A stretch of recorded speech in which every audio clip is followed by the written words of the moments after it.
Guys, last but certainly not least, we're going to be talking about safety, reliability, trust. Obviously you guys just heard from George and Ari about Attack Bench. I think that's the right place to start. Steven, David, let's get some reactions. Can't see David all the way over there, so I'm right here. There he is. David, why don't we start with you? What do you think? Attack Bench. Maybe we'll just do a quick intro, and then we'll get into Attack Bench and like benchmarking in general. Well, I'm embarrassed to say you're making an assumption that I was fully paying attention. I was having some conversations, so I'll pin it over to Steven. Yeah, It looked good, though. You guys are doing red team and blue team against each other, pitting AI against it, also to do benchmarking and find which ones are kind of the best combination of agents to do the defense and what they can find, exploit. So very familiar with that. We're doing that right now at Halborn with doing kind of the red team side mostly, which is what we focus on. Benchmarking is extremely important. You have to have like a ground truth data set to measure against, but that's very hard to do in security because you don't really know, there is no ground truth in security because there always could be more vulnerabilities. And if you guys saw the Anthropic video around that 20-year-old operating system, they found like a critical vulnerability that's been there, it's been pen tested. So what is the ground truth? So that's one thing is like relying on a truth data set from the attacker perspective. Another thing is expectations around what the models can do because your AI is fuzzy in, fuzzy out. So you could do the same kind of like script there, but you may get different results each time. As we see, ask ChatGPT the same thing, again, and you'll get a different answer sometimes. So for things as complicated as security, expect the same different results. Okay, so when we're thinking about this in general, maybe this is just an evolving thing. Security principles thing, it's always evolving. It's fuzzy and are tried and true, but like you said, AI is a very complicated thing. It's always evolving. It's fuzzy in, fuzzy out. George, Ari, maybe we could just reiterate some of the findings, some of the core key takeaways, and then we can build on this when we start to make some benchmarks around safety and reliability in general. The thing I would add is I go back to it was really interesting that there was such a big delta between different agent frameworks using the same model, right? And one of the next steps we have to do is go through the trace and try to understand that better, try to understand why, right? We know that there are very important guardrails that matter, things like using sandboxes, things like prompt injection protection. But one of the things we want to try to figure out is like which of the guardrails have the highest ROI of actually reducing security incidences while minimizing like any disruption potentially to a user experience, right? That was my main takeaway and kind of like a big next step I took from this. Yeah, just to add to that, I think the setup is really important. You want to make it adversarial. You want to make it really a fair test. Don't go for like we'll just give it a bunch of static files and see how it does. Just set up an environment, and that's what we try to do here, that is realistic. This is what an attacker does. So this is your worst scenario, not the best case. Oh, one guess and you dodge the bullet. I have a question related to it. I know you're moderating, but for them, when you guys did it, do you use like sub-agents or anything at all? Because I've heard mixed feelings about having like one master model that uses this framework and kind of does all of it, or delegating out to other sub-agents smaller tasks like scanning versus like exploitation and code writing. How did you guys approach that? So on the red team side, it was you get to configure configure the LLM, and it gets max of 5 tries, and it gets to see the it can basically do whatever it wants to do in its loop. Yeah, I mean what we'd like to see is additional tests with other LLMs configured. I think that'll be really interesting to see. And then the blue team, it's whatever IronClaw, whatever OpenClaw does to accomplish the task. So it can be sub-agents or whatever. Are we approaching a world because another takeaway from that was that these are pair, right? There's not one model that does it best. Do we approach a more pragmatic world where maybe we do get like some composability amongst harnesses? Sometimes almost like a harness aggregator, if you will. We have something over the top, and it'll have an agent complex around OpenClaw, IronClaw, and it'll start to segment certain tasks that could be potentially vulnerable to certain prompt injections. and then use or choose a harness in a model accordingly? That's an interesting question. I think it may be difficult to do that for the foreseeable future because there's so many sort of moving parts of the architecture that may not work together if you try to essentially do like a harness on top of multiple different harnesses. It's kind of what you're saying, right? It's probably better to just build the specific harness with the best security practices that you can and with the best features that you can, and not rely on this potentially moving mix of different features and different security features. That's what I was going to say. I agree with you because they're coming out so fast. The models is like by the time you finally you pick the best one, the best mixture, another new one is released there. That's like better. You have to start it all over again. So Yeah, I mean, they're constantly leapfrogging each other. But I think that, again, what we try to do in Attack Bench is having, the idea is that this is an ongoing thing. So as these models come out, plug them into Attack Bench and see what happens. Because, today you think that, you plugged every hole, you thought of everything, tomorrow it changes, right? So. I also think it's use case specific as well because there are certain harnesses that would be good for one use case, and there's certain harnesses that I wouldn't even think twice about, using. Because I think the answer really comes down to software architecture in some respect. When you're using the inference, like that should be like the smallest amount of the AI that you're using. Everything else that you're doing is effectively somewhat deterministic in some respect. If you're building out an agent and you're having it doing certain things, all of that should be deterministic. I think too many people are thinking through AI security of, let me just give it instructions, let me do this, or let me segregate the keys and move it over here. It really has to be thought through. The answer is more architectural and not, let me build the most secure harness. It's more about infrastructure as opposed to like harness specific. When I'm building, this type of solutions for like a large institution, it's not a let me go and grab a harness. It's really thinking through. I'm grabbing data, I'm putting it into a data lake, I'm building this particular function and broken that into 7 different types of agents, IAM policies, fully restrictive.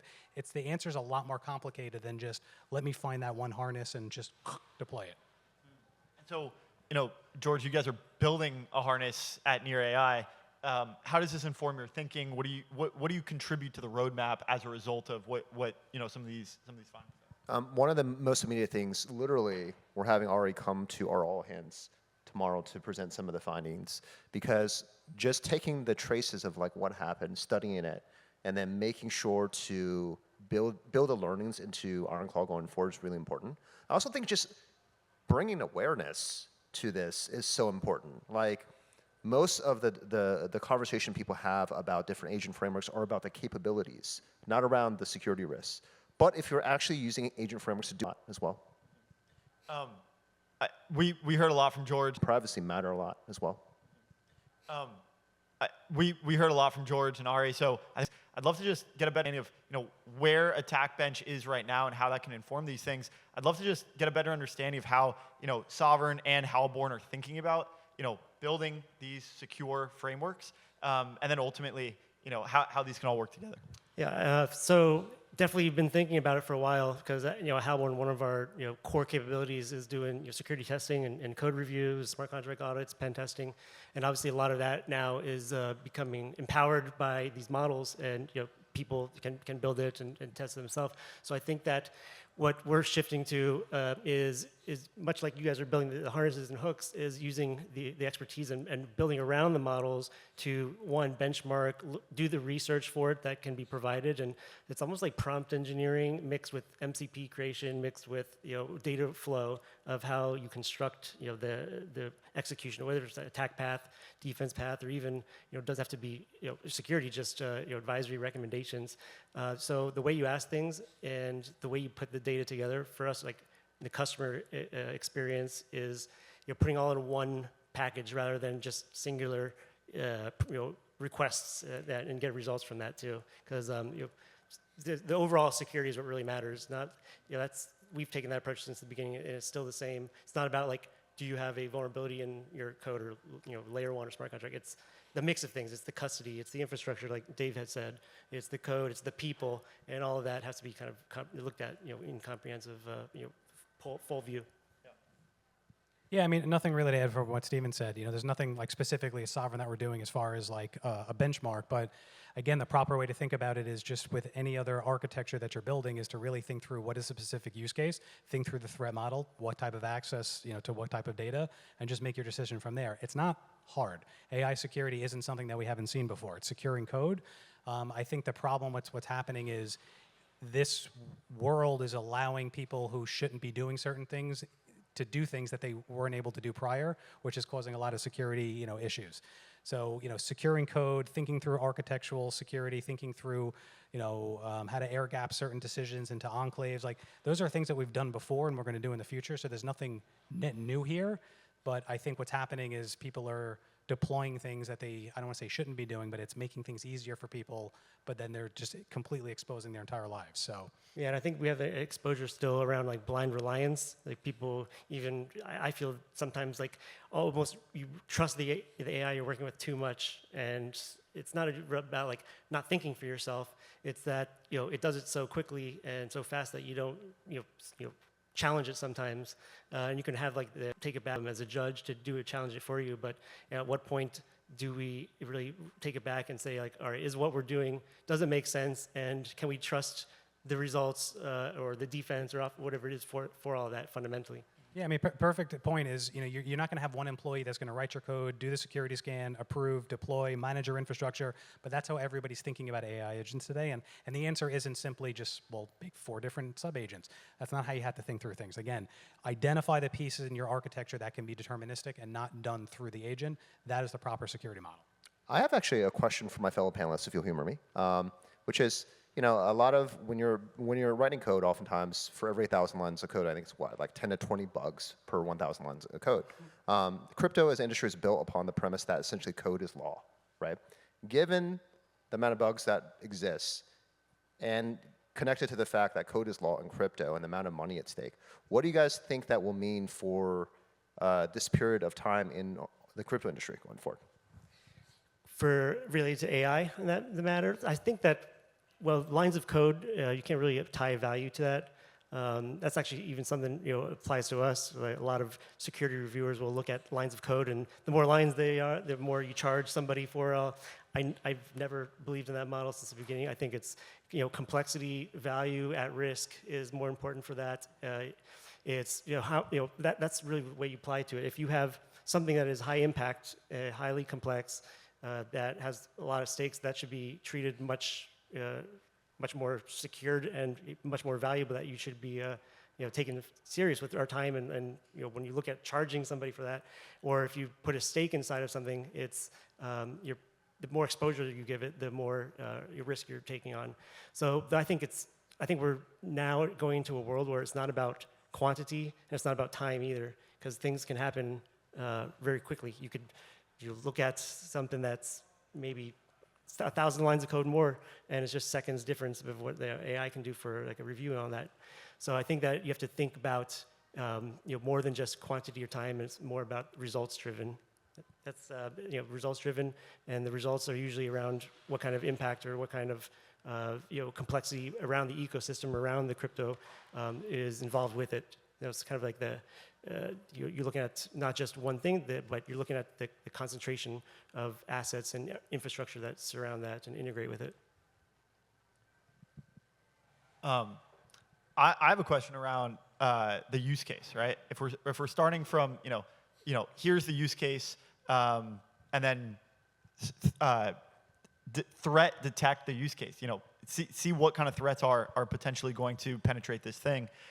How, you know, we're obviously at Consensus, you know, a lot of on-chain digital asset teams here, but, you know, these two worlds have started to collide with AI. AI and digital assets have started to collide. Do you foresee a lot of the research and security testing and things that you guys have done, you know, start to make its way out of the digital assets world and make its way into the pure AI world? And then what sort of use cases do you forecast for, you know, the near AI harness and you know, the things that Hawborn is working on? How do you see these things ripple, the ripple effects into the broader landscape here? Yeah, I mean, I'll give you my 2 cents. I think, it's funny that you bring it up like that, how much is going to get out. I think I'm hoping it's the other way, that things get in. I'm seeing AI security much more mature outside of digital assets. So I see the complete opposite of what you just said, funny enough. So I'm hoping some of those principles make its way here. And just to make it concrete, our experience at Failsafe has been that, look, I mean, we've done threat modeling. Like, I've done threat modeling for like decades.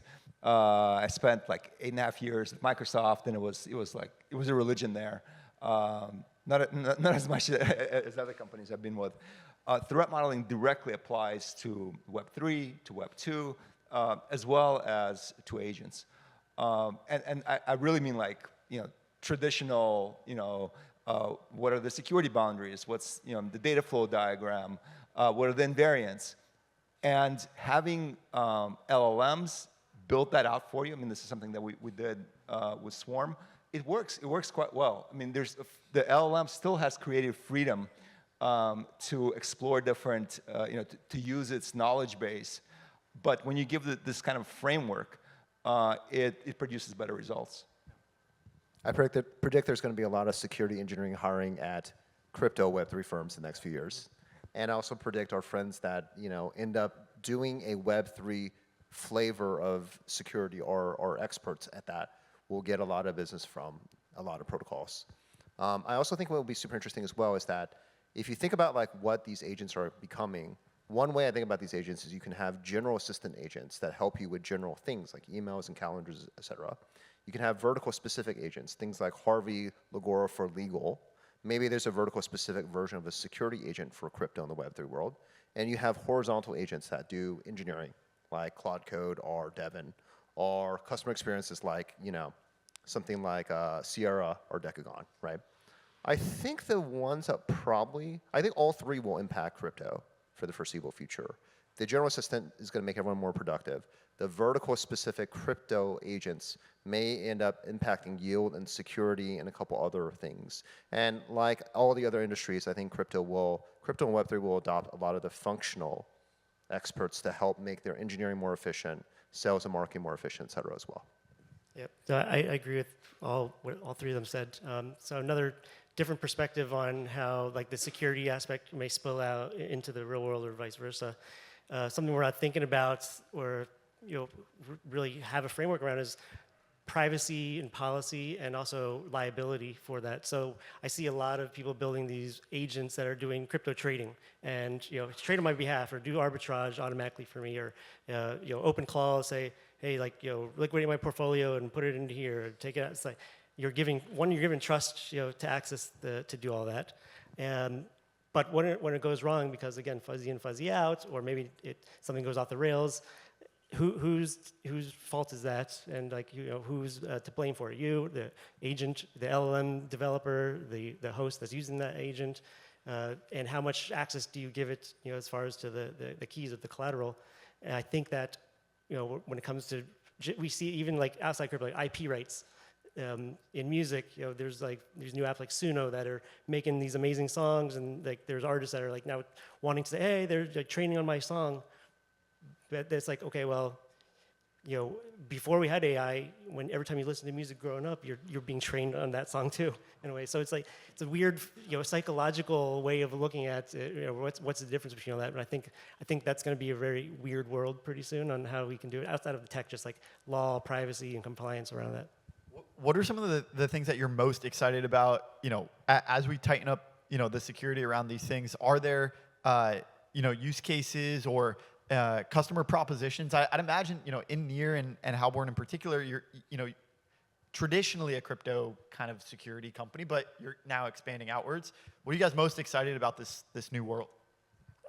Something that you just said got me excited about like the whole vertical focus, like security framework with AI, like because that's what I see too, and that's what we're building is that taking our expertise and making that into a framework and just delivering what we do now, but faster and more consistently for customers. So I'm excited that you said that.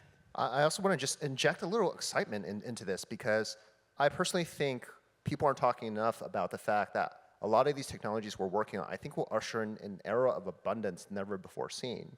And I think some of the biggest drivers of this will include math and scientific research, right, that people don't talk that much about. I have friends who help people cure incurable cancers in like the last 6 months. Like, what a time to be alive. If any of us, That deserves a round of applause. We're curing cancer. if any of us get cancer in our lifetime, I bet you we will be able to find a personalized way of treating cancer. That's amazing. I just want to dig into this a little. I mean, how did they do it? Like, what did they do? How are they able to cure cancer with? You guys can look this up on GitLab, on Twitter. Like a friend worked with. I'm trying to figure out how much I want to dox. Okay, I'll just share maybe some broad outlines. So people have been able to use things like AlphaFold, Gemini, ChatGPT, and Grok to actually design personalized mRNA vaccines to target specific cancers. And people have been able to, there's a Twitter story of like a person the GitLab founder who cured his osteosarcoma, bone cancer, using this approach. And there was a dog in I heard Australia about the dog, yeah. whose owner helped cure his dog's cancer using this approach as well. Speaking of doxing and identifying things, I heard that AI was able to figure out who Satoshi was from reversing like the emails and stuff too. Go look online. Yeah, no, it's incredible. I mean, obviously the medical, in math, science, invention, rapid pace of acceleration. Ari, David, anything to add here in terms of the use cases that you're most excited about? What do you think, after we tighten up the security practices here, what comes in the era of abundance here with all these agents? Just to add, I mean, I think democratizing tech, democratizing capability to have your own engineering team to do things that, was like, you need tremendous resources in the past. I think that's one of the key things.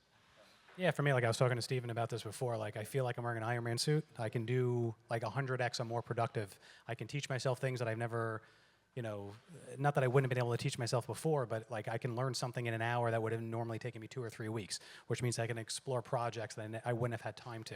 So it's giving me actually back time to do more things. Yeah, same. Unlocking that too. I think people have a vision, people want to achieve something, people have an idea. If that entrepreneurial spirit or inspiration, whatever it is still there.